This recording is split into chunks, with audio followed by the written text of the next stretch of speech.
En 2015, nous sommes venus pour la première fois sur l'île de Pâques afin de comprendre l'étendue des déchets plastiques sur cette magnifique île.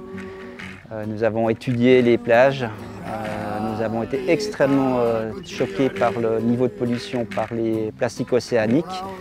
Et nous voilà de retour en 2018 avec une solution de traitement et de valorisation de ces déchets en énergie.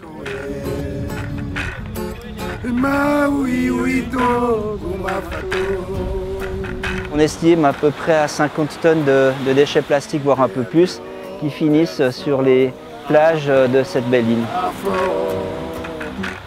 On reçoit presque 3-4 écoles Rapa Nui chaque matin sur le bateau pour les sensibiliser, les éduquer sur l'importance des océans et l'importance de bien gérer et trier ces déchets. Il y a eu énormément de changements dans nos habitudes, puisque nous on a l'habitude de manger les intestins du nanoué, de la dorade, des poissons. Mais aujourd'hui, lorsque tu nettoies les intestins, on rencontre énormément de microplastiques. Je me balade sur la plage d'Anakena et tout à coup j'aperçois des morceaux de plastique, des microparticules autour de moi. 1, 2 et je me rends compte qu'il y en a des centaines de milliers, des millions, rejetés chaque jour par les flots. Des bouts de plastique, de bidons d'huile qui sont concassés, brisés par le sel, par les UV et qui se retrouvent partout sur la plage.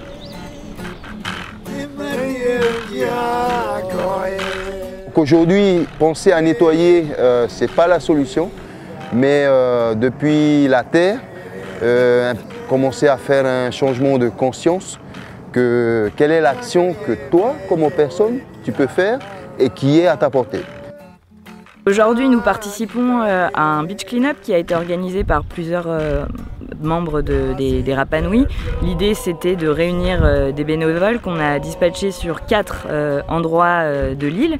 L'idée étant de voir combien on arrive à accumuler en 1 heure et quel type de déchets sont retrouvés sur les côtes de Rapa Nui. Il faudrait quelque chose pour déplacer les pierres. Parce qu'il y en a qui arrivent dessus, mais il y en a plein dessous, quoi. Donc on se retrouve à plus de 3000 km des côtes du continent Amérique latine par exemple. Et voilà ce qui voyage et finit par s'échouer ici.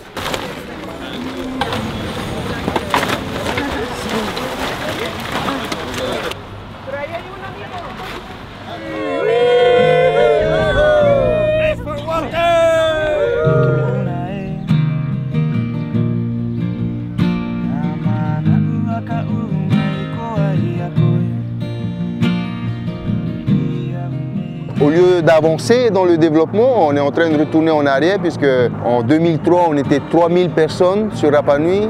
En 2018, on est 7500 et on produit énormément de déchets avec 100 000 touristes par an. Donc le travail est qu'est-ce que moi, aujourd'hui, je peux faire.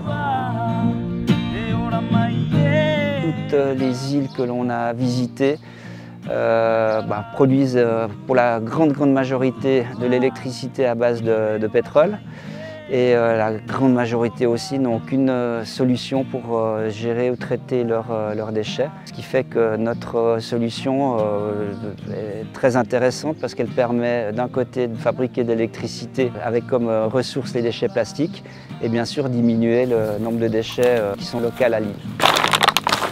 La solution technologique qu'on apporte ici, c'est une solution de pyrolyse à haute température qui permet de transformer les déchets plastiques en un gaz synthétique. Et ce gaz-là, après, on le passe dans une gaz machine qui nous permet de fabriquer de l'électricité.